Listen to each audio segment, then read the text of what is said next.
കോസ്ഫോർഡുമായിട്ട് ബന്ധപ്പെട്ട് പല കാര്യങ്ങളും ചെയ്തിട്ടുണ്ട്. അപ്പോൾ അവരോട് ഞാൻ പോയി ആവശ്യപ്പെട്ടു. അപ്പോൾ അവിടെ ശൈലജയും സാജൻ എന്ന് പറഞ്ഞ ഒരു കപ്പിളുണ്ട്, അവരാണ് നല്ല സുഹൃത്തുക്കളായിരുന്നു. അപ്പോൾ ആ വീട് അവർ വന്ന് വീട് ഒരു 6 സെൻറ്റ് സ്ഥലം തിരുവനന്തപുരത്ത് ഈ ചെറുവക്കൽ തന്നെ അടുത്ത് സ്ഥലം കണ്ടെത്തി വാങ്ങി അവിടെ ഈ കോസ്ഫോർഡിൻ്റെ സഹായത്തോടെ ഒരു വീട് വെച്ച്. ആ വീട് ചേച്ചിയുടെ അച്ഛൻ്റെ വീടാണ്. അദ്ദേഹം എഴുകോണ് ഉണ്ടായിരുന്ന അവരുടെ പ്രോപ്പർട്ടിയൊക്കെ വിട്ടിട്ടുണ്ടാക്കിയ ഒരു കാശിനകത്തു നിന്നും പിന്നെ എനിക്കൊന്ന് പെൻഷനും ഉണ്ടാകണം. എന്തായാലും വളരെ മിതമായ ചെലവ് ചെയ്തിട്ടുണ്ടാക്കിയ ഇതിൻ്റെ ബേക്കറുടെ സ്റ്റൈൽ ഉപയോഗിച്ചിട്ടുണ്ടാക്കിയൊരു വീടാണ് വയ്ക്കുന്നത്. ആ വീട് വെച്ച് അമ്മയും അച്ഛനും അങ്ങോട്ട് മാറുന്ന സമയത്ത് ജയിച്ചിട്ട് അമ്മ ഒരു കാര്യം പറഞ്ഞു. അവരുടെ ജീവിതത്തിൽ നിന്ന് മകളെ എന്ന് പറഞ്ഞാൽ കനിയെ കൊണ്ടുപോക്കളയരുത്, അവരുടെ കൊച്ചുമകളെ കൊണ്ടുപോക്കളയരുത്. അത് എനിക്ക് ഭയങ്കര നമ്മളതുവരെ ആലോചിച്ചിട്ടില്ലാത്തൊരു പ്രശ്നമാണ്. കാരണം ഒരു കുഞ്ഞിനെ ഉണ്ടാക്കി അതിനെ നോക്കി വളർത്തുക എന്ന് പറയുന്ന ഒരു തീമായിട്ടായിരുന്നു എനിക്കുണ്ടായിരുന്നത്. അത് കാരണം കൊണ്ട് പെട്ടെന്ന് അവരുടെ വീട് അവരൊരിടത്ത് വീട് വെച്ച് കഴിഞ്ഞാൽ എന്ത് പറ്റും, അവിടുന്ന് വീട് അതിൻ്റെ അടുത്ത് എവിടെയെങ്കിലും താമസിക്കുകയാണെങ്കിൽ മാത്രമേ അവരുടെ വീടുമായിട്ട് ബന്ധപ്പെടാനൊക്കത്തുള്ളൂ. അപ്പോൾ വാടക വീട് കിട്ടുക എന്ന് പറയുന്നത് നമ്മളെപ്പോഴും എവിടെയെങ്കിലും ഒരിടത്ത് മാത്രം പറ്റത്തില്ല. അപ്പം അവിടുന്ന് മാറാൻ പറ്റാതെ വരുന്നൊരു അവസ്ഥ വരും എന്നാണ് ഞാൻ പെട്ടെന്ന് കാണുന്നുണ്ട്. അതുകൊണ്ട് ഈ വീട് വെച്ച് തീർന്ന് അങ്ങോട്ട് മാറിയപ്പോൾ ഞാൻ ഇതിൻ്റെ തൊട്ടടുത്ത് ഒരു 4-5 വീടിന് അകലെയുള്ള ഒരു വീട് വാടകയ്ക്ക് എടുത്ത്.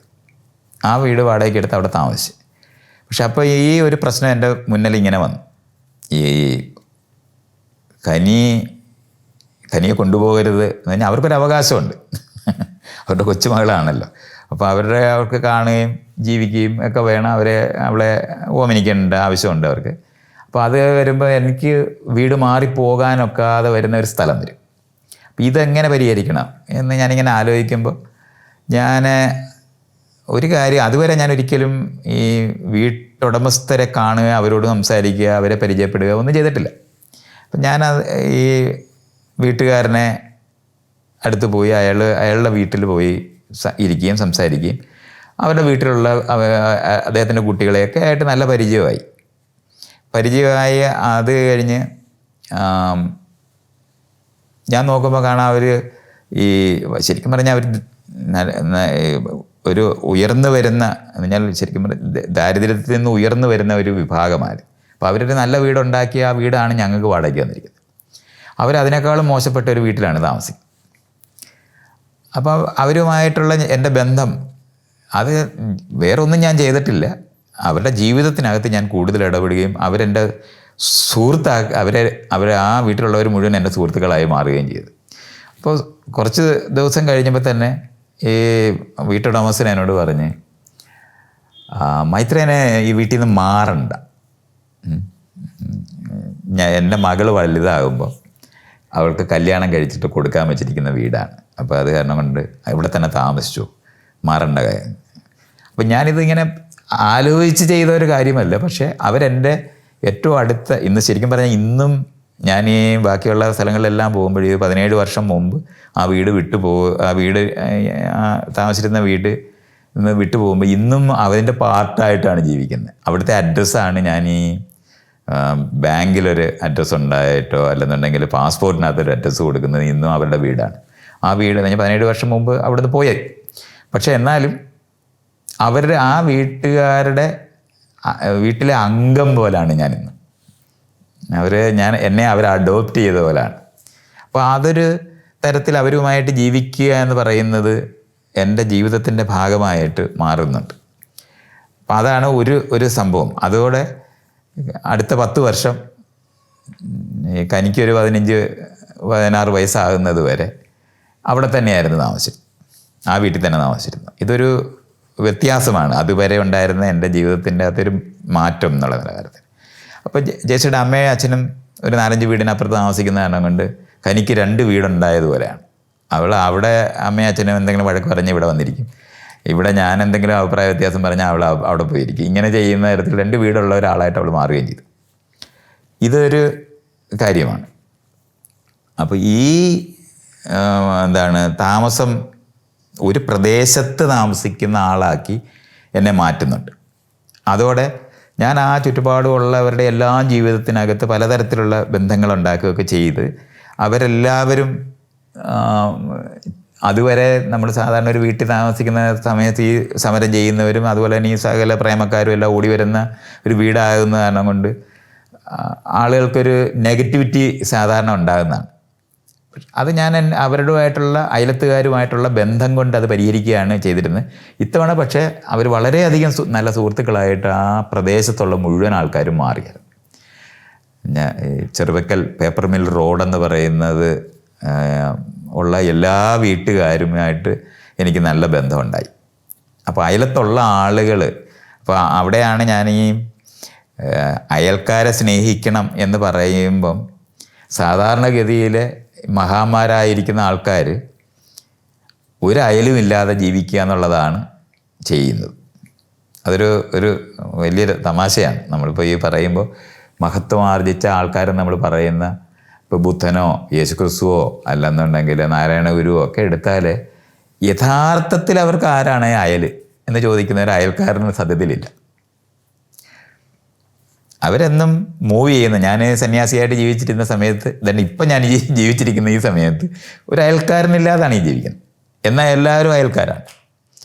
പക്ഷെ മൂർത്തമായ ഒരു അയൽക്കാരനുണ്ടാകുക എന്ന് പറഞ്ഞാൽ അപ്പുറത്തിരിക്കുന്ന ആള് അഴിച്ചുവിടുന്ന പശു നമ്മുടെ തെങ്ങ് തിന്നു പോകും, അല്ലെങ്കിൽ വാഴ തിന്നു പോകും, അല്ലെങ്കിൽ നമ്മുടെ പട്ടി അയലത്തുള്ളവനെ കടിച്ചെന്ന് വരും. ഇങ്ങനെ പറയുന്ന ഒരേ സമയത്ത് സഹകരിക്കുന്നവരും എന്നാൽ വഴക്കുണ്ടാക്കാനായിട്ട് പറ്റുന്നതായിട്ടുള്ള അയൽക്കാരാണ് യഥാർത്ഥത്തിൽ മൂർത്തമായിട്ടുള്ളത്.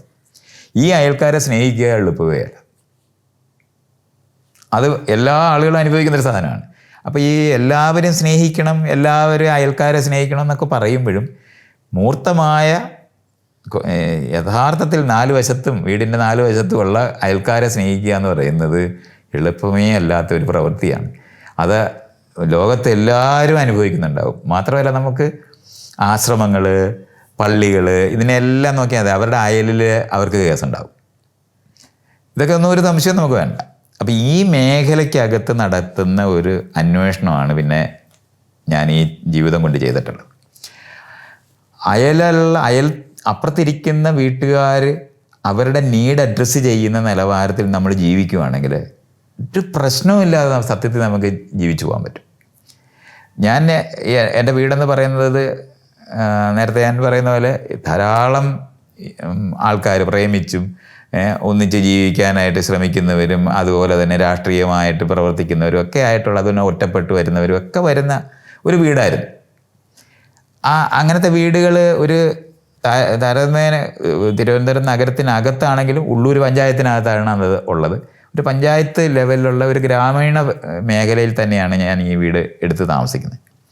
ആൾക്കാർ എല്ലാവരും അയലത്തെ വീട്ടിലേക്ക് നോക്കിയിരിക്കുന്നവരാണല്ലോ ഗ്രാമപ്രദേശം എന്ന് പറയുന്നത്.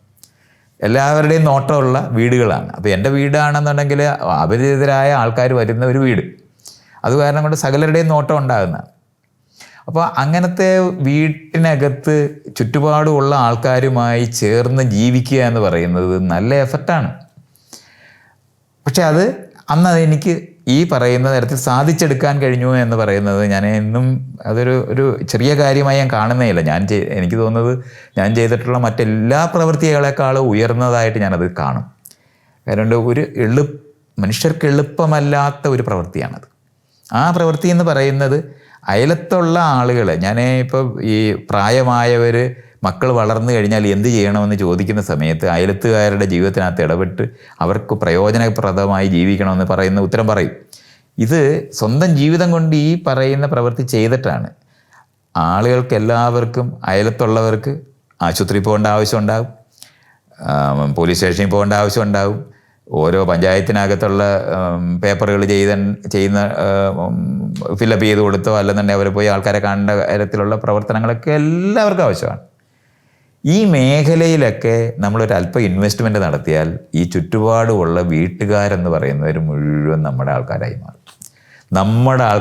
മാറും. അതാണ് ഞാൻ അതിനകത്ത് പറയുന്നത്. എൻ്റെ വീട് പൂട്ടിയിട്ടില്ലാത്ത വീടായിരുന്നു. അടച്ചിട്ട് ഒരു താക്കോൽ വെച്ചിട്ടില്ല. ആളുകൾക്ക് അടഞ്ഞിരിക്കും, ചെന്ന് ആ തുറന്ന് കയറാവുന്ന വീടാണ്. ശരിയാണ്, അതിനകത്ത് ഭയങ്കര സ്വത്തുകളായിട്ടുള്ള കാര്യങ്ങളൊന്നുമില്ല. ആകെപ്പാടെ ഒരു കമ്പ്യൂട്ടർ വന്നതിന് ശേഷം ഒരു കമ്പ്യൂട്ടറാണ് ഒരു ഇച്ചിരി അല്പം വിലയുള്ള ഒരു സാധനം അതിനകത്ത് ഇരുന്നിട്ടുള്ളത്. അത് സത്യമാണ്. പക്ഷേ അതേ സമയത്ത് തന്നെ അതിനകത്ത് ആൾക്കാർക്ക് തുറന്ന് കയറി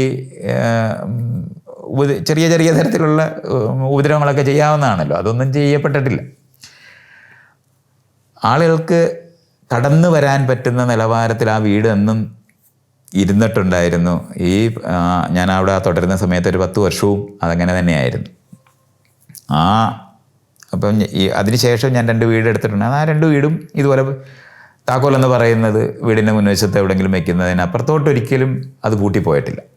ആൾക്കാർക്ക് എടുത്ത് തുറന്ന് തുറക്കാവുന്ന വീട് തന്നെയായിരുന്നു ഉണ്ടാക്കിയിരുന്നത്. ഇത് ചെയ്യാൻ കഴിഞ്ഞിരുന്നത് യഥാർത്ഥത്തിൽ ഈ അയലത്തുള്ള ആൾക്കാരുടെ സഹകരണം കൊണ്ട് തന്നെയാണ്. അത് ഞാൻ ഇന്നും ആലോചിക്കുന്നുണ്ട്. എൻ്റെ വീട്ടിൽ ഒരു ചെറിയ ടേപ്പ് റെക്കോർഡർ, അതുപോലെ 1-2 സാധനം ഒരു ദിവസം കാണുന്നില്ല. അപ്പോൾ ഞാനിങ്ങനെ പുറത്തിറങ്ങിയിട്ട് ഞാനിങ്ങനെ പറഞ്ഞ്, ഇങ്ങനെ ഒരു 2 സാധനം കാണുന്നില്ല, ആരെങ്കിലും എടുത്തോ എന്ന് വെറുതെ ഇങ്ങനെ ചോദിച്ചിട്ട് ഞാനങ്ങ് പോയി. തിരിച്ച് ഞാൻ വരുമ്പോൾ സാധനം എല്ലാം അവിടെ തന്നെ ഇരിപ്പുണ്ട്. 2 കുട്ടികളെ അവിടെ പിടിച്ച് നിർത്തിയിട്ടുണ്ട്. അപ്പോൾ അവിടെ സ്ഥിരം വരുന്ന കുഞ്ഞുങ്ങളൊക്കെ തന്നെയാണ്. അവരിത് കൗതുകം കൊണ്ട് എടുത്തുകൊണ്ട് പോയതാണ്. അപ്പം ഞാൻ പറഞ്ഞ് അവരെ വിട്ടേരെന്ന് പറഞ്ഞു. അപ്പോൾ അവർക്ക് ഭയങ്കര അത്ഭുതം. ഞാൻ അവരെ അങ്ങ് വിട്ടേര് എന്ന് പറഞ്ഞു. ഞാൻ പറഞ്ഞു, കുഞ്ഞുങ്ങൾ കൗതുകം കൊണ്ട് എടുത്താണ്, നമുക്ക് കാണരുത്, പിന്നെ അതിൻ്റെ മേളിൽ അഭിപ്രായം പറയാമെന്ന് ചോദിച്ചു. അങ്ങനെ അത് പരിഹരിച്ച് പോവുകയും ചെയ്തു. പക്ഷേ അവിടെ ഞാൻ പറയാൻ ശ്രമിക്കുന്നതെന്ന് പറഞ്ഞാൽ, ഇതൊക്കെ നമുക്ക് അയലത്തുള്ളവരുമായിട്ടുള്ള ബന്ധം വഷളാക്കാൻ ഇതേ കാര്യം നമുക്ക് ഉപയോഗിക്കാൻ പറ്റും.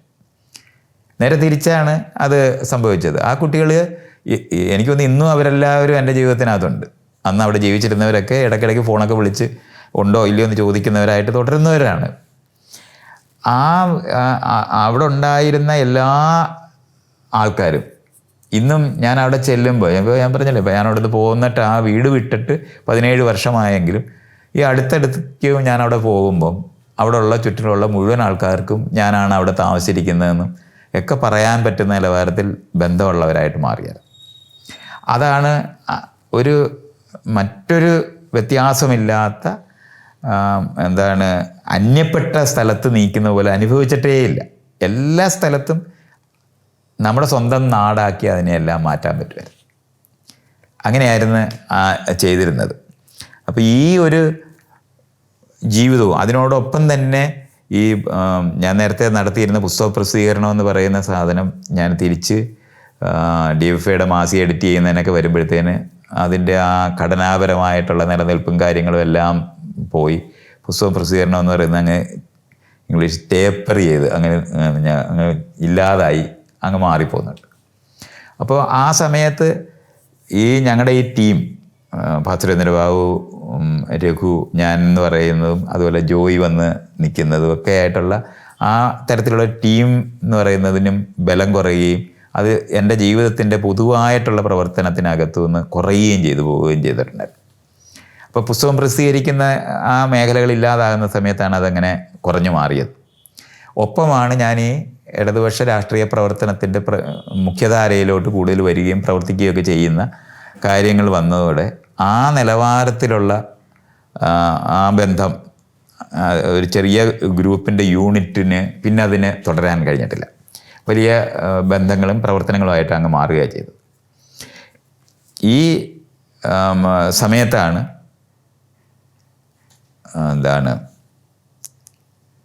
രാജീവ് ഗാന്ധി ബാബറി മസ്ജിദ് തുറന്നു കൊടുക്കുന്ന സംഭവം ഉണ്ടാകുന്നത്. അത് തുറന്നു കൊടുക്കുമ്പോൾ ഉണ്ടാകുന്നത് ഞങ്ങൾക്ക് രാഷ്ട്രീയമായിട്ട് കാണാൻ കഴിയുന്ന ഒരു കാര്യമാണ്. ഇന്ത്യയിൽ വലിയ ധ്രുവീകരണം ഉണ്ടാകുകയും കലാപങ്ങളുണ്ടാകാനുള്ള സാധ്യത ഉണ്ടാകുന്നതൊക്കെ നമ്മൾ കാണുന്നുണ്ട്. അപ്പോൾ ആ നിലവാരത്തിലുള്ള ഒരു ഇതിന് അന്ന് ശരിക്കും പറഞ്ഞാൽ ഇടതുപക്ഷ രാഷ്ട്രീയവുമായി ബന്ധപ്പെട്ട് നമ്മൾ നോക്കുകയാണെങ്കിൽ പാർലമെൻറ്റിൽ ഒരു 50 സീറ്റൊക്കെ ഉണ്ടാവുകയൊക്കെ ചെയ്തിരുന്ന ഒരു കാലമുണ്ട്. രാജീവ് ഗാന്ധിയുടെ ഭരണത്തിന് തൊട്ട് പിന്നാലെ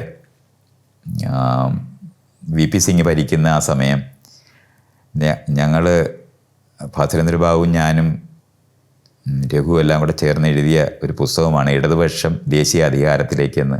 അപ്പം നമ്മൾ അങ്ങനെ കാണുന്ന രാഷ്ട്രീയമായി മാറുന്ന ഒരു കാലവും ഉണ്ടായി. ഇത് രണ്ടും ഒരേ സമയത്താണ്. ആ പുസ്തകമെന്ന് പറയുന്നത് ശരിക്കും പറഞ്ഞ ഇടതുപക്ഷ രാഷ്ട്രീയ മേഖലയിലുള്ള ആൾക്കാർക്ക് വേണ്ടി മാത്രം എഴുതിയ ഒരു പുസ്തകമാണ് ഇടതുപക്ഷം ദേശീയ അധികാരത്തിലേക്ക് എന്ന് പറഞ്ഞു. അതൊരു ഒപ്പീനിയൻ മേക്കിംഗ് ഉണ്ടാക്കണം എന്ന് തീരുമാനിച്ചിട്ട് ചെയ്ത ഒരു പ്രവൃത്തിയാണ്. 1100 കോപ്പിയാണ് അത് അടിച്ചത്. അടിച്ചിട്ട് ഈ 1100 ഞാൻ നേരിട്ട് തന്നെ അത് വിൽക്കുക എന്ന് പറഞ്ഞാൽ 10 രൂപ ഇട്ടിട്ടുള്ളൂ. പക്ഷെ വിൽക്കുക എന്ന് പറയുമ്പോൾ വെറുതെ ആർക്കെങ്കിലും അങ്ങ് കൊടുക്കുക ചെയ്തില്ല. തിരുവനന്തപുരം തൊട്ട് കാസർഗോഡ് വരെയുള്ള ഇടതുപക്ഷത്തിൻ്റെ എന്ന് പറഞ്ഞാൽ CPIയോ CPMോ ആയിട്ടോ അല്ലെങ്കിൽ RSP ഒക്കെ ആയിട്ട് ബന്ധപ്പെട്ട് നിൽക്കുന്നവർ, അതുപോലെ പ്രവർത്തിക്കുന്നവർ, പ്രസംഗിക്കുന്നവർ ആയിരിക്കുന്ന ഇടതുപക്ഷ രാഷ്ട്രീയത്തിനകത്ത് പ്രവർത്തിക്കുന്ന ആൾക്കാർക്ക് മാത്രം കൊടുക്കുക എന്ന് പറയുന്ന ഒരൊറ്റ തീമിൽ ആ പുസ്തകം പറ്റത്. എനിക്ക് തോന്നുന്നില്ല ആരെങ്കിലും അങ്ങനത്തെ ഒരു പുസ്തകം വിൽക്കുക എന്ന് പറയുന്നത്, ഇങ്ങനെ ഇന്ന ആൾക്കാർക്കേ കൊടുക്കൂ എന്ന് പറഞ്ഞൊരു പുസ്തകം കേരളത്തിലെ വേറെ ആരെങ്കിലും വിറ്റിട്ടുണ്ടാവുമെന്ന് തന്നെ ഞാൻ വിചാരിക്കുന്നില്ല. നമുക്കതൊരു ഭയങ്കര ഒരു രാഷ്ട്രീയ പ്രവർത്തനമായിട്ടായിരുന്നു. ഈ രണ്ട് പ്രമുഖമായി CPIയും CPMും ആയിട്ടിരിക്കുന്ന രാഷ്ട്രീയ പാർട്ടികളിലെ ഒപ്പീനിയൻ മേക്കേഴ്സ് ആയിട്ടുള്ള കേരളത്തിലുള്ള ആൾക്കാരെ സെലക്ട് ചെയ്താണ് കൊടുത്തത്. ഞാൻ ഇന്നും ആലോചിക്കുന്നുണ്ട്, എൻ്റെ സുഹൃത്താണ് VR സുധീഷ്. അതെ, VR സുധീഷ്. അദ്ദേഹം വടകര ചെല്ലുമ്പോൾ അവിടെ എഴുത്തുകാരനാണ്.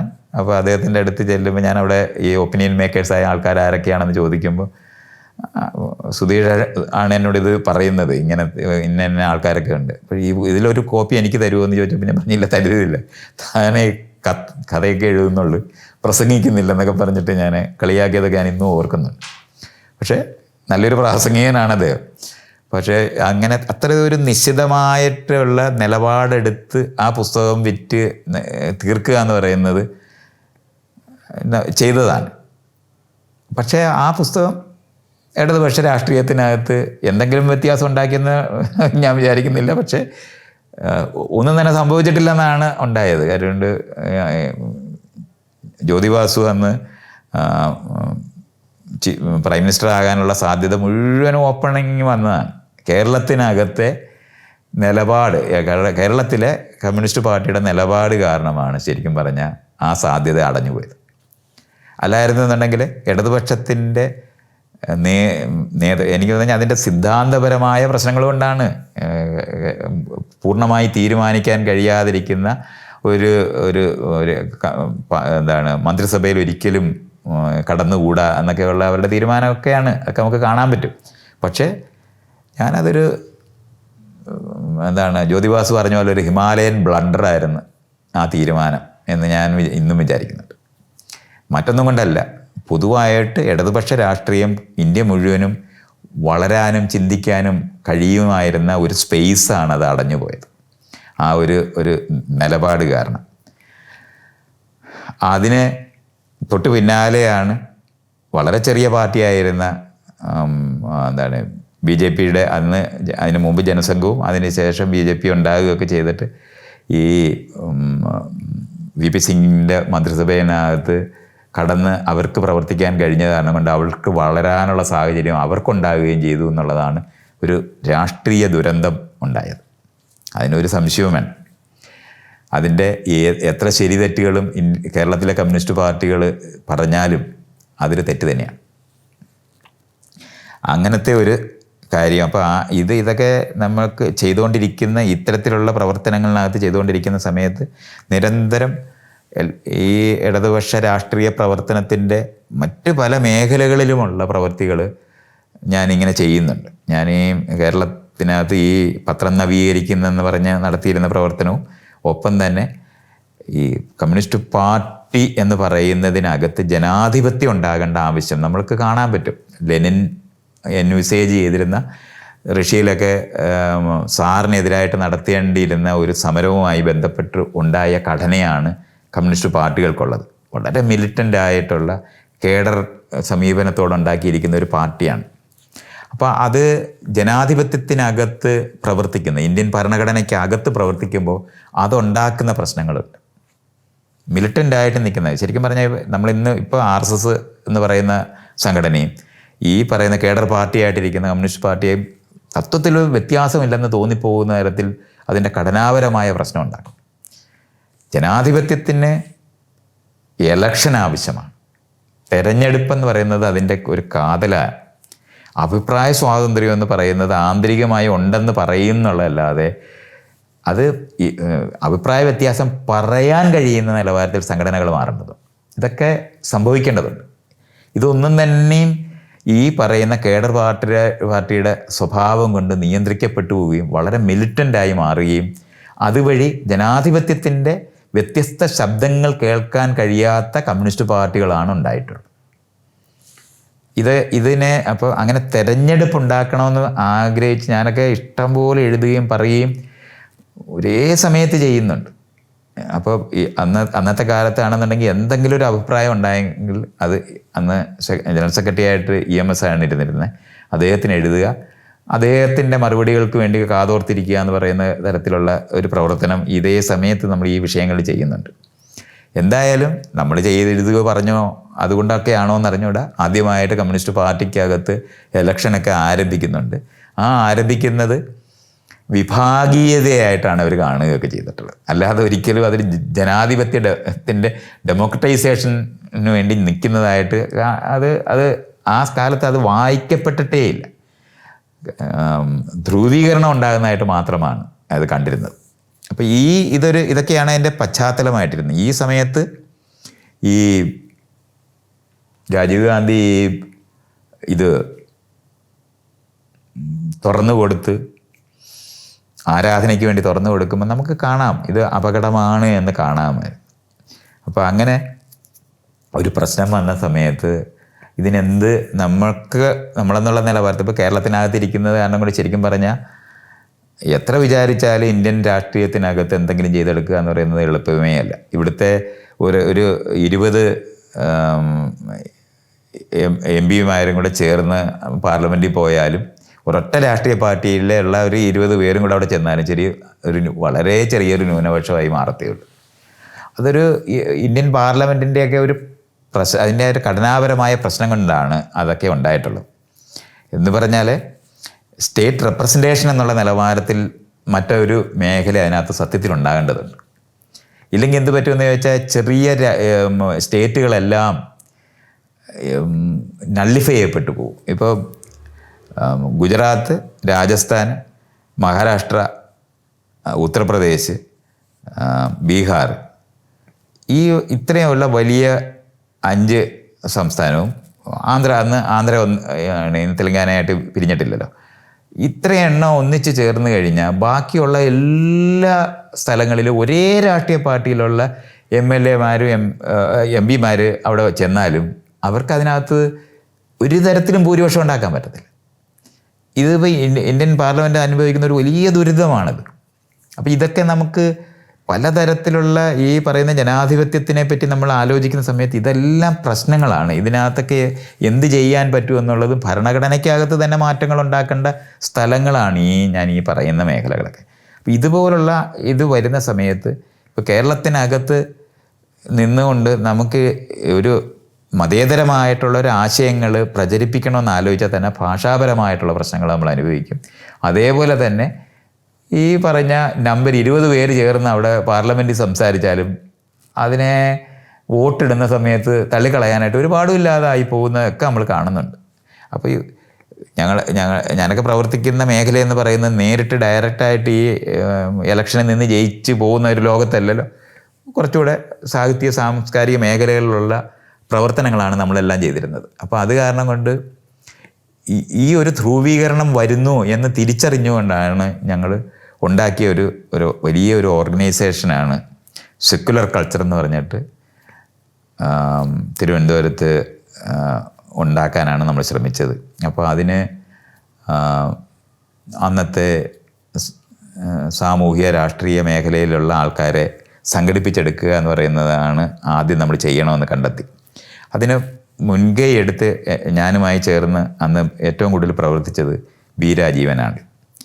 അദ്ദേഹം ഞാനും കൂടെ ഈ വിഷയത്തിനെ പറ്റി വളരെ സൂക്ഷ്മമായി ചർച്ച ചെയ്ത് അപ്പം സാഹിത്യകാരന്മാരെയെല്ലാം അതുപോലെ തന്നെ സിനിമാക്കാർ, ചിത്രകാരന്മാരെയെല്ലാം സംഘടിപ്പിക്കണം.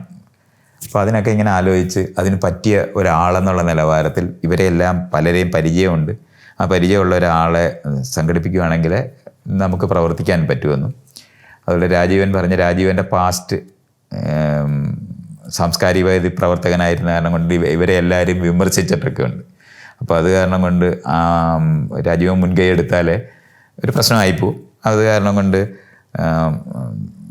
ഞാനും മറ്റൊരാളെന്ന് പറയുന്ന ആളിനെ എന്നെ പരിചയപ്പെടുത്തി തരാമെന്ന് പറഞ്ഞ് കൊണ്ടുപോകുന്നു. പഴവളി രമേശൻ എന്ന് പറഞ്ഞ ഒരു കവിയാണ്. അദ്ദേഹം തിരുവനന്തപുരത്തുണ്ടായിരുന്നു. അദ്ദേഹത്തിൻ്റെ വീട്ടിൽ എന്നെ കൊണ്ടുപോയി അദ്ദേഹത്തിനെ പരിചയപ്പെടുത്തി. അപ്പം പഴവളി രമേശനാണെങ്കിൽ ഒരു 10-16 വയസ്സായപ്പോൾ തൊട്ട് കേരളമോദിയായിട്ട് ബന്ധപ്പെട്ട് പ്രവർത്തിച്ചിരുന്ന ഒരു കവിയാണ്. അതിനകത്ത് ജേർണലിസ്റ്റായിട്ടൊക്കെ വർക്ക് ചെയ്യുകയും ചെയ്തിട്ടുണ്ട്.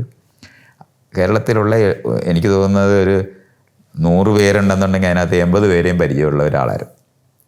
അപ്പോൾ അദ്ദേഹത്തിൻ്റെ ബന്ധത്തിനകത്തൂടെ നമ്മൾ തിരുവനന്തപുരത്ത് തന്നെയുള്ള ONV കുറുപ്പ് തൊട്ട് കോഴിക്കോട് MT വാസുദേവൻ നായർ വരെയുള്ള എല്ലാ ആളുകളെയും അവരെ എല്ലാവരെയും നേരിട്ട് പരിചയമുള്ള ഇദ്ദേഹത്തിനെ ഉപയോഗിച്ചുകൊണ്ട് ഞാൻ പോയി നേരിട്ട് തന്നെ ആളുകളെ കണ്ട്. അപ്പോൾ അന്ന് ഉണ്ടാക്കിയ സെക്കുലർ കൾച്ചർ എന്ന് പറഞ്ഞ ഒരു സംഘടന എന്ന് പറയുന്നതിനകത്ത് ഇപ്പം അറിയപ്പെടുന്ന സാഹിത്യകാരന്മാരെന്ന് പറഞ്ഞ് അതിനകത്ത് ഇല്ലാതിരുന്നവരുടെ എണ്ണമാണ് പറയാൻ എളുപ്പം. അയ്യപ്പ പണിക്കർ പറഞ്ഞ് സാഹിത്യവുമായി ബന്ധപ്പെട്ട ഒരു പ്രവൃത്തി അല്ലാത്ത ഒന്നിലും ഞാൻ വരില്ല എന്ന് പറഞ്ഞ് അതി വന്നിട്ടില്ല. അദ്ദേഹമാണ് ഒരു പ്രധാനപ്പെട്ട എനിക്ക് സംഘടിപ്പിക്കാൻ കഴിയാതെ പോയ ഒരാൾ. പിന്നെ ഞാൻ ചേരില്ല എന്ന് പറഞ്ഞ് ഇരുന്ന ഒരാൾ ശ്രീധരൻ. അദ്ദേഹം വീക്ഷണത്തിൻ്റെ പത്രാധിപരായിട്ടിരുന്നതാണ്. അദ്ദേഹം വലിയ സാഹിത്യകാരനല്ല, പക്ഷേ കോൺഗ്രസ്സിനെ റെപ്രസെൻറ്റേറ്റ് ചെയ്ത് വരാൻ പറ്റുന്ന ഒരാളായിരുന്നു. പക്ഷെ അദ്ദേഹം പറഞ്ഞ് നിങ്ങൾ എന്തായാലും ഒരു ഇടതുപക്ഷ രാഷ്ട്രീയ പ്രവർത്തകനാണ്, നിങ്ങൾക്ക് ഗൂഢോദ്ദേശം കാണും, അതുകൊണ്ട് ഞാൻ വരുന്നില്ല എന്ന് പറഞ്ഞു. അങ്ങനെ അദ്ദേഹം പോയി. അതേ സമയത്ത് തന്നെയാണ് MN വിജയന് പുരോഗമന കലാസാഹിത്യ സംഘവുമായി ബന്ധപ്പെട്ട് അതിൻ്റെ പ്രസിഡൻ്റാകുന്നത്. പക്ഷേ ഞങ്ങൾ ഉണ്ടാക്കുന്ന സംഘടന എന്ന് പറയുന്നത് ഈ പുരോഗമന കലാസാഹിത്യ സംഘത്തിന് സമാന്തരമായി മറ്റൊന്നുണ്ടാക്കുന്നതുകൊണ്ട് അന്ന് തെറ്റിദ്ധരിക്കപ്പെട്ടു പോയ ഒരു സമയമായിരുന്നു. ആ തെറ്റിദ്ധരിക്കപ്പെട്ടു പോയ കാരണം കൊണ്ട് അവർ ഇതുമായിട്ട് സഹകരിക്കേണ്ടെന്ന് തീരുമാനമെടുത്തു. അപ്പോൾ അതൊരു പ്രശ്നമായിപ്പോയായിരുന്നു. അപ്പോൾ അങ്ങനെ തീരുമാനമെടുത്താണ് MN വിജയൻ വരുന്നില്ല എന്ന് പറഞ്ഞു. പിന്നെ T പത്മനാഭൻ, അദ്ദേഹം അങ്ങ് തലശ്ശേരി കണ്ണൂർ ഭാഗത്തായത് കാരണം കൊണ്ട് അവിടെ വരെ അദ്ദേഹത്തിനെ ആണെങ്കിൽ എനിക്ക് നേരിട്ട് പരിചയമുള്ള ഒരാളായിരുന്നു. ഗുരുകുലത്തിൽ വെച്ച് തന്നെ പരിചയം ഉണ്ടായിരുന്ന ഒരാളാണ്. പക്ഷേ അദ്ദേഹത്തിനെ എനിക്ക് കാണാൻ കഴിയാതെ പോവുകയും മിസ് ചെയ്തു പോയ ഒരു മനുഷ്യനുമാണ്. ഇങ്ങനെ ശരിക്കും പറഞ്ഞാൽ വളരെ കുറച്ച് ആൾക്കാരേ ഉള്ളൂ മിസ് ചെയ്തവരെന്ന് പറയുന്നത്. ബാക്കി മുഴുവനും സിനിമാ മേഖലയിലുണ്ടായിരിക്കുന്നവർ, ചിത്രകാരന്മാർ, ഈ ആർട്ടിസ്റ്റുകളെന്ന് നമ്മൾ വിചാരിക്കുന്ന മറ്റു മേഖലയിലുള്ളവർ എല്ലാവരും കൂടെ ചേർന്ന് ഒരു ഓർഗനൈസേഷനാണ് ഉണ്ടാക്കിയത്. ആ ഓർഗനൈസേഷൻ്റെ ആദ്യത്തെ മീറ്റിങ് അതിനകത്ത് ശരിക്കും ഡൽഹിയിൽ നിന്നും ആൾക്കാർ വന്നിരുന്നു. മറ്റേ ഹബീബ് തൻവീർ, റോംല താപ്പർ, ഇങ്ങനെയുള്ള ആൾക്കാരും, KN പണിക്കർ അന്ന് ഡൽഹിയിലായിരുന്നു, അദ്ദേഹം വന്ന്, അബു അന്ന് ഡൽഹിയിലായിരുന്നു, അദ്ദേഹം വന്ന്. അത് കഴിഞ്ഞ് പിന്നെ അബു തിരുവനന്തപുരത്ത് വന്ന് താമസിക്കുന്നുണ്ട്. കാർട്ടൂണിസ്റ്റായിട്ടിരുന്ന അബുവിനെ പറ്റിയാണ്. അപ്പോൾ അങ്ങനെ അന്ന് 3 ദിവസം നീണ്ടു നിൽക്കുന്ന ഒരു മീറ്റിംഗ് ആയിരുന്നു തിരുവനന്തപുരത്ത് ഉണ്ടാക്കിയത്. അത് ചെയ്തെടുത്തതെന്ന് പറയുന്നത് ഒരു വലിയ പ്രവൃത്തിയാണ്. MLA ക്വാർട്ടേഴ്സിനകത്ത് ഒരു മുറി എടുത്തിട്ടാണ് നമ്മളതിൻ്റെ ഒരു ഓഫീസൊക്കെ ഉണ്ടാക്കിയത്. ആ മുറി എന്ന് പറയുന്നത് KV സുരേന്ദ്രനാഥൻ, ആശാൻ എന്ന് വിളിക്കപ്പെട്ടിരുന്ന CPIയുടെ ഒരു MP ഒക്കെ ആയിട്ടിരുന്ന ഒരാളാണ്. അത് ആദ്യകാല കമ്മ്യൂണിസ്റ്റ് പ്രവർത്തകനാണ്. അപ്പോൾ അദ്ദേഹമായിട്ടുള്ള നല്ല ബന്ധം ഉണ്ടാക്കി. അപ്പോൾ ഈ ഒരു ഇക്കോളജിക്കലായിട്ടുള്ള മേഖലയിലൊക്കെ സംസാരിക്കുകയും പറയുകയും ചെയ്യുന്നതിനകത്ത് താല്പര്യമുള്ളൊരു കമ്മ്യൂണിസ്റ്റുകാരനായിട്ട് വരികയും ഒക്കെ ചെയ്തിരുന്ന ഒരാളാണ്.